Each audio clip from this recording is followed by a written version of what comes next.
A lot of times Absolutely. people like in our Black community forget that being queer is a part of being Black, and I think like that part of being Black and queer, that's the joyfulness that really helps keep you going because we usually always got each other before anyone else do. Looking at the person as a whole person, not just that illness. I am a Black man, and there are 100 other things that can be going on with me. My prostate, my blood pressure, anything else could be going on with me. There are so many different things or different ways to show people or empower people or to give them the resources that they need or to encourage their joy.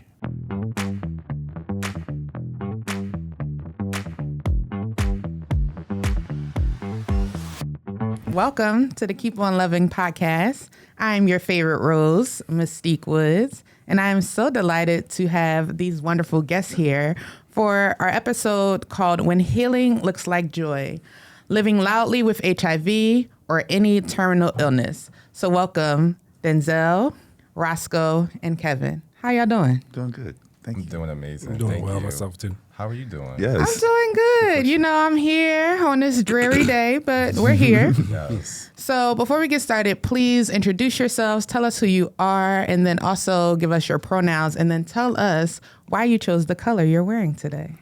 So my name is Kevin Mines. My pronouns are he, she, they. Just be respectful with it. And I chose red because it is a hot color. And I think I look good in it. So You do. Look thank good. you. You look good.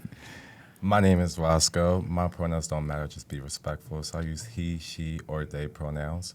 And on Wednesdays, we wear pink. So I actually think I look good in pink, and pink makes me feel empowered. I would have a lot of pink stuff. So I chose to wear pink today, not only because it's Wednesday, but to feel empowered. Come on. Love that. My name is Denelle, and I chose the color blue because it's my favorite color, and also it's the color of calming, the color of clarity. So that's just why I just love the color. It's just relaxing Come on. and embodies me who I am. Yes, I love that. Thank you all for sharing. And again, my name is Mystique. My pronoun is Rose, like the flower. And I chose orange because it's the closest thing to yellow. And I didn't want to wear all of my good yellow in this good rain. So orange it is. But I also think that orange brings a sense of brightness and like pride. And since this episode will be airing hopefully in June, it is important for me to be able to push it in a way that, you know, we can celebrate all of our pride. Yes. Y'all ready to talk? Yes. All right, here we go. Yes. So let's talk about joy, right? And what joy looks like for each and every one of you, particularly with the lives that you live, and then also given that you are living with a terminal illness. Well, joy for me, it just means living in your truth and just like doing the things that you know that you want to do, even when people make you feel like you can't do it. A lot of times, especially in this world, when you're a person of color and you have a terminal illness and then you're also queer, you're looked down upon. And not a lot of people can really be as joyful when they're like looked down upon with society. So staying in your truth and staying in character about who you are, that's what brings joy to me. And another thing is just like seeing other people be joyful with themselves. I add that for me, joy, living with HIV is about self-acceptance. It's about embracing who I am, living in my truth, and then being able to share my truth with the world and have a community around me with that. Community is everything. Yes, it takes a village for sure. Joy for myself looks like acceptance, basically what these two guys were saying. Acceptance, being whole with who you are, being able to give yourself grace and making sure you're loving yourself. Sometimes, a lot of the times, we beat ourselves up and we're our own worst critics. So just be gentle with yourself, allow yourself to heal, allow yourself to go through, allow yourself to feel whatever you're feeling, and but don't let that stop you. Continue. Life still goes on. Absolutely. I love that. All of your answers are just delicious. Love it all. All right. So let's talk about joy in terms of our pleasure and our cultural affirmations. And so when we're thinking about what that looks like in reference to our healthcare systems, how do you all think that they can expand the definitions of healing in terms of joy, pleasure, and cultural affirmation? I start by echoing the things that we were saying earlier about self-acceptance, trying to educating people who are newly diagnosed or have been living with it or whatever. The more education, the more comfortable you are, the more you know, the more empowered you are. And I think that would relieve a level of stress and sorrow, which would promote joy. And also for providers or the healthcare system to treat people and not like numbers. I think that's another really big thing. Because once you see my humanity, I can move forward. So, yeah. I want to talk about that too, just with like providers and just like accept them as people. I think just having like providers be, I want to say active with them while they're there, like just really like, asking certain questions, being genuine when they ask certain things to get to know their patient. It could be a lot to know like everybody, but just having like sincerity when it comes to like, these are people and they have needs, and you can always just find their needs just by like asking some questions. So a level of empathy. Yes. Awesome. For sure. Yeah.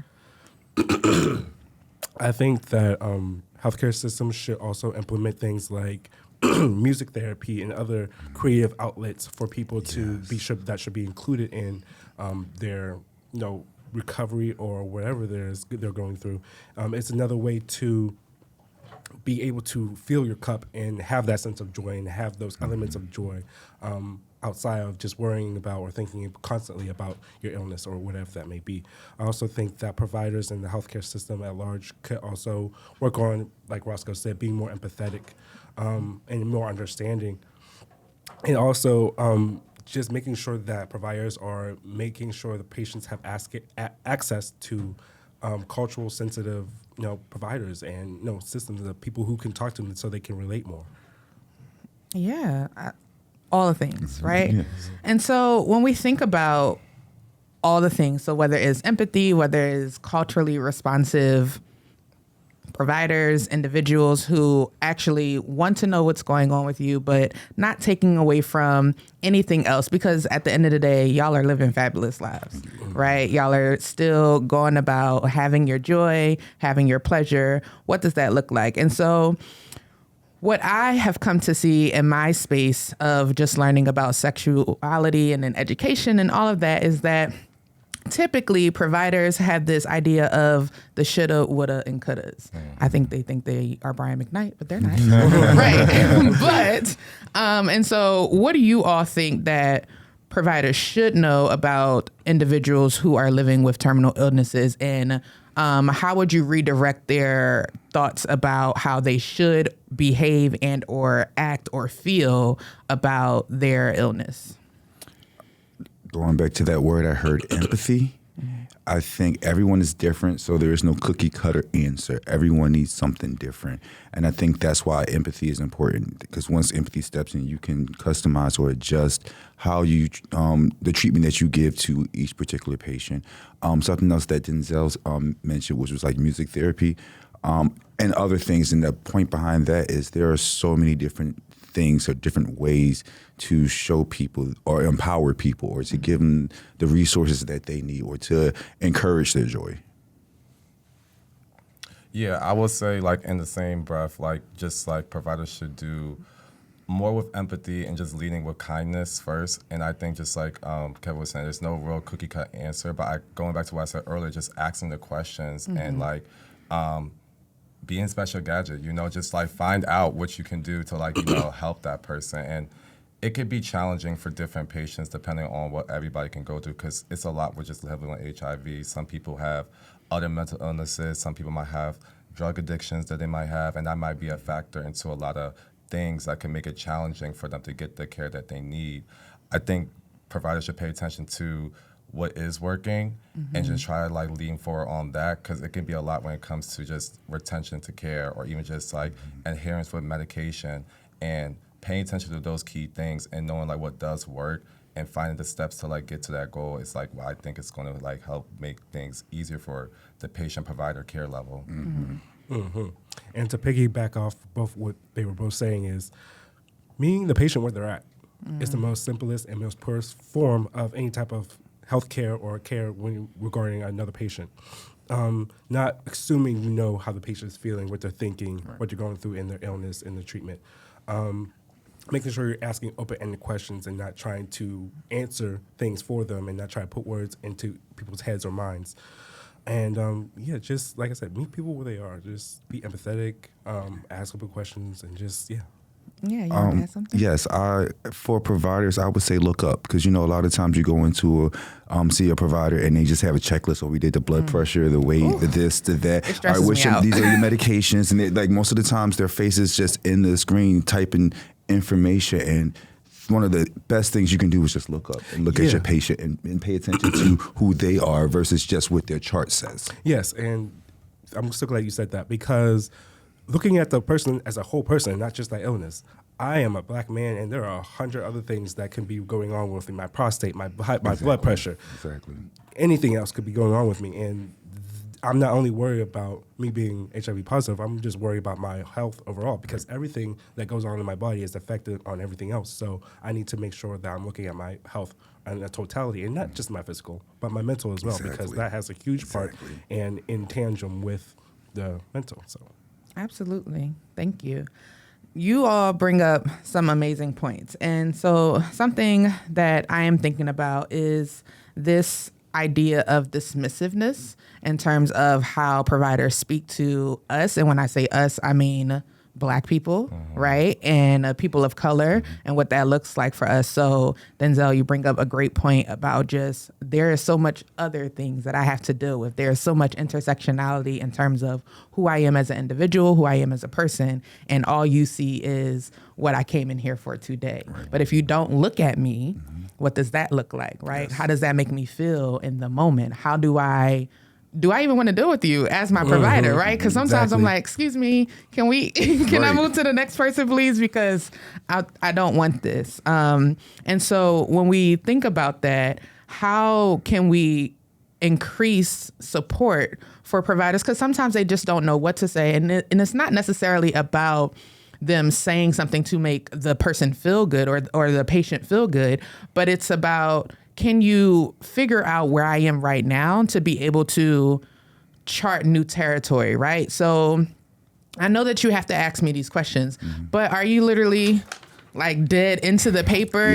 Like, have you memorized these? Or is there a way that it's not so robotic? Yes, exactly. Thank you. Robotic. Like, it's just very... No, like, talk to me, because there might be a story that I have to tell you. I might have some tea to give you that may give you insight to how I got here or even how I can move past where I am in this moment. And so what can providers do to support joy without dismissing the struggles that each and every one of their clients go through?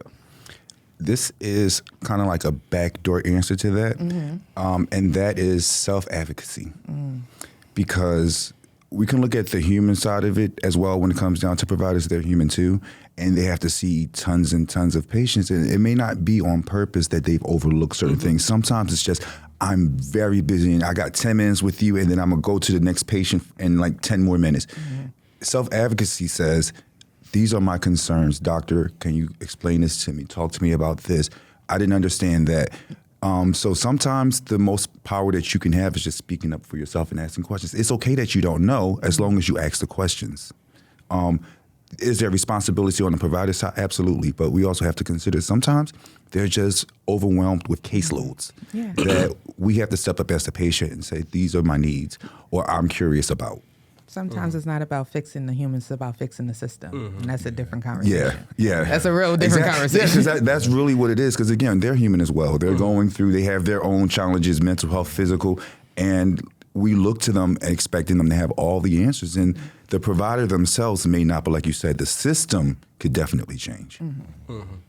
I think, and I wanted to touch on this earlier when we talked about just like healthcare system and just like with empathy, maybe just like having like a sense of like teamwork within like the team, because it's not just a provider you see when you go in.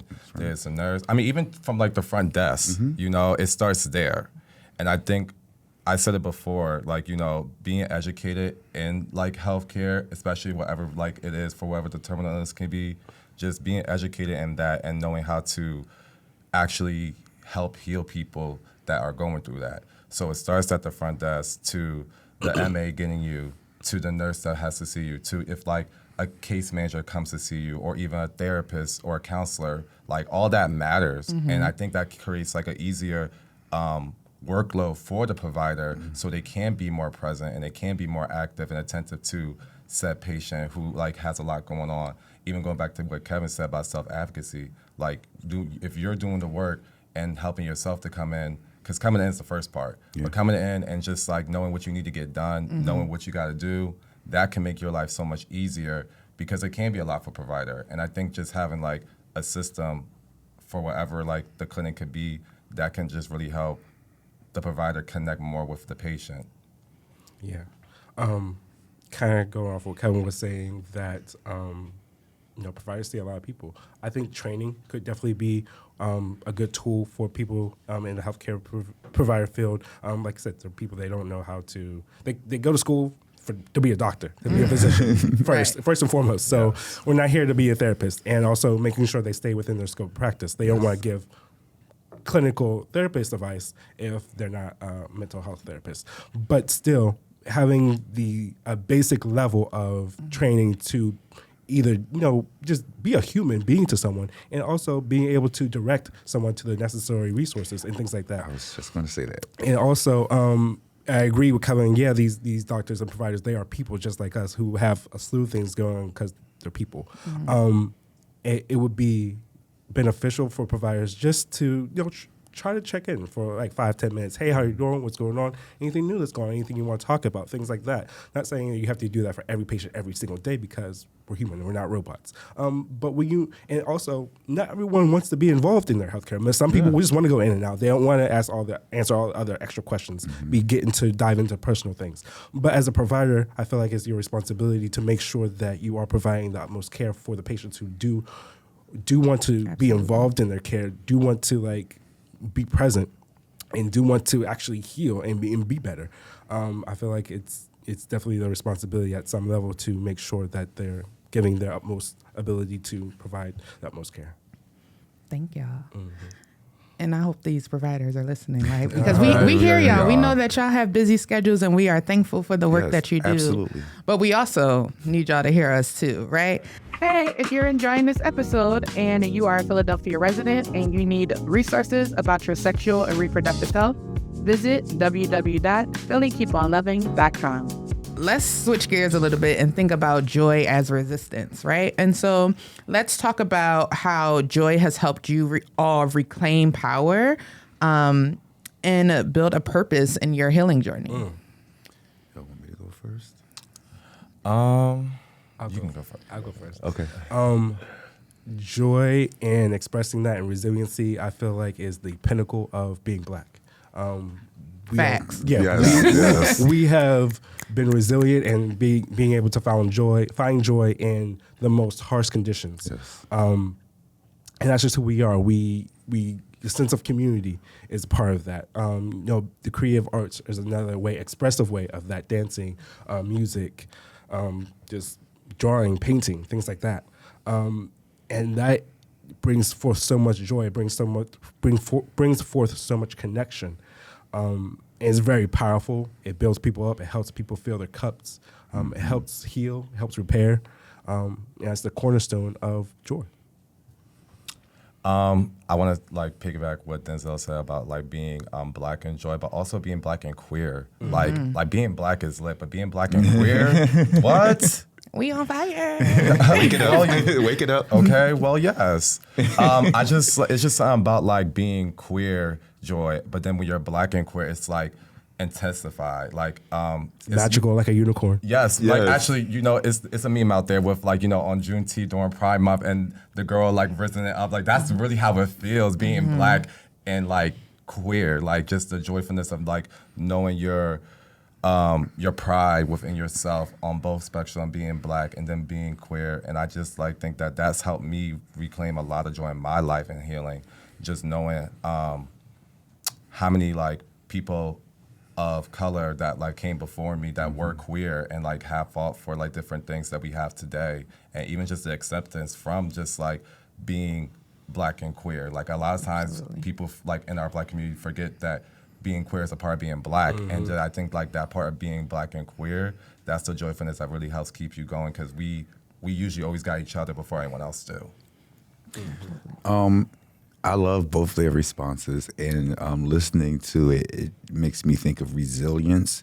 And I say that in the sense of like sometimes you can't necessarily pinpoint where the joy is in your own life, but then like for me, I can look at Rosko or Denzel, or I see you, Mystique, and I see the joy that you guys carry, or like the resilience, like them calling themselves unicorns. Like I know I'm a unicorn, but that makes me happy to see them shine in that way. So it's like being connected to people who carry that joy. They don't fake it, they don't front it. No, they don't always have good days, but they take the days, the moments they can in those days, and they live in it, and they thrive. And that's me. Like I'm learning to do that for myself, but also to like sometimes you got ping pong that joy off of each other. Yes. And it's a journey because we have hardships, we have rainy days, but then you see somebody walking in all pink or the bright orange shirt, and you feel better. Literally, just their energy, and you feel better. Like I know I did when I walked in the room and I saw all y'all sitting around the table. I'm like, oh, this feels good.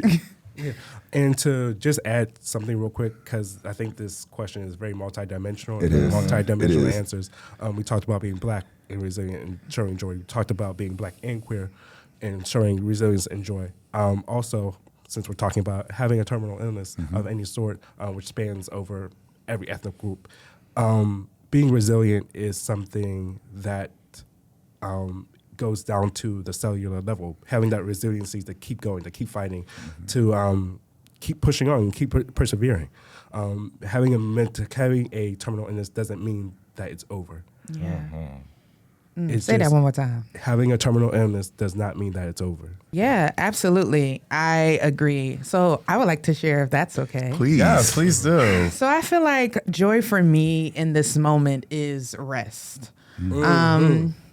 I feel like I haven't rested for real in a very long time. And they could say like, what you mean you in your early 30s? But I've been working tirelessly because society has told me, Yep. girl, you have to, get a job, and you have to get all these degrees, and you have to do all of these things, which are great. And I'm very proud of myself. But also at some point in time, I am tired. My toes are hurting, my back hurt, all these things, but more or less because it's like, I often think about this in terms of where society says I'm supposed to be. Like, you're supposed to be married with kids and all this fun stuff. And I look at it and I say, okay, well, I'm not married and I don't have any kids. That doesn't mean that I'm not having joy and I'm not living my best life, because I'm out here, okay, Exactly. doing my thing. But one of the things that comes up for me is like, well, if I do decide that I want to move into preparing for motherhood or preparing for, a family, is that going to be enough? Or am I going to be looking for the next thing? And so how do I just stay and just be still for a moment where I am?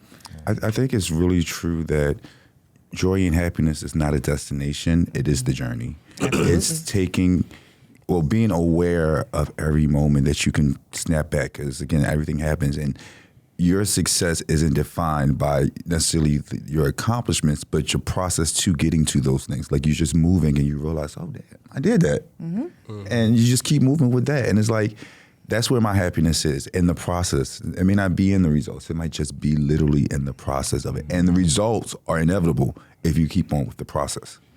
And to add on to what you were saying, part of my joy is deconstruction. Deconstruction of the whole societal norms situation. Facts.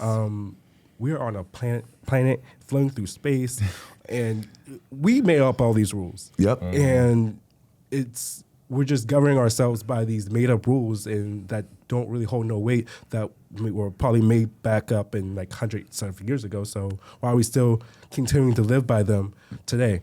What I'm trying to do is deconstruct societal norms for myself and see, how do I want to live my life? What do I want to do? How do I feel? What does my heart say? Yeah. Yeah, I actually want to touch on that too, because that's kind of the reason why I was saying earlier about wearing pink and like why that brings me joy. Growing up, how pinks weren't really for boys to wear. And I always enjoyed the color pink. I don't know what it was. Like green is my favorite color though, but pink does go good with green. And I do think just like the social norm of what pink like really like stands for. I like just like breaking those boundaries, and like literally, like I said, I have a lot of wardrobe in pink, and pink just brings that joy and resilience with me to know that like I can wear pink and still feel like, the identity that I identify as, and not try to feel like I gotta be what society says a man has to be, or what women should like only wear this. And I think a lot of times when you look at just like any color spectrum, joy can be just like, for me, when it comes to pink, like purple or red or like yellow. All these different colors mean different meanings. And I think a lot of times, like with society, sometimes the joy, with society and just having that type of like stigma within certain colors, like finding that joy within like certain like colors have like meanings. And I think just for pink, that joy like helps bring resilience. Absolutely. And it's something about getting into color theory that Yes. can really teach us Yes. something, okay? Because people think that they know and they have no idea. But that's here nor there. We're not going to go there. Let's move into joy in terms of grief and coexisting, because you all have brought this up. Kevin, you talked about some days, life is going life. And that's okay, right? But that doesn't mean that you don't have joy. Right. And so let's talk about that and thinking about how do you navigate your moments of joy when you have grief? And what does that look like in terms of your overall care? That's hard sometimes, if I'm just being honest. Sometimes when you're dealing with grief, it's hard to find joy. Something that I am still learning is to lean on people who I know love and care for me, because sometimes you just can't find it. And that's why we do have community. We do have, I'm blessed to have these guys here that I work with on a project called Good Plus, where like sometimes I'm not feeling it, but we support each other. We're a support group for people living with HIV, and to have conversations with people, to have people who know how to find certain resources. So for me, I think it's honestly my biggest challenge to stay focused on reaching out to my loved ones when grief is involved with this whole process of joy. And just like happiness and joy, you're not going to always have grief. It's going to come and it's going to go. Sometimes you just got to wait it out and find the little things. Again, for me, it's the community that helps me out. So for me, when grief and joy, trying to get those two things to coexist, it can be very tricky. Like Kevin said, the best thing I can say is just sit in it. And not to say it's a comfortable feeling, not to say it's a good feeling to feel, but just sit with it. Do what you need to do to help yourself get through it. If that is you curl up on the couch and binge watching shows and eating a whole bunch of unhealthy foods, do that. If that's just you laying in bed, taking naps, sleep most of the day. Hey, if you got up, took a shower, ate, could pat yourself on the back for that. It's just it's not an easy thing to get through.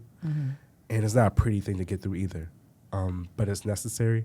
And while it's an unpleasant feeling to feel, it is necessary to go through, because what you don't address and what you don't allow yourself to go through will just fester and multiply and just come back 10 times worse. I struggle with grief, and I think that's why it was hard to really answer that question, because as joyful as a person I am, I think the opposite side of me is just like when I'm really high, I'm really low when I'm low. And sometimes like finding that coexistence between joy and grief could be very challenging for me. But I do have like a good sense of support and family within my community that I can say that, that helps like me navigate everything.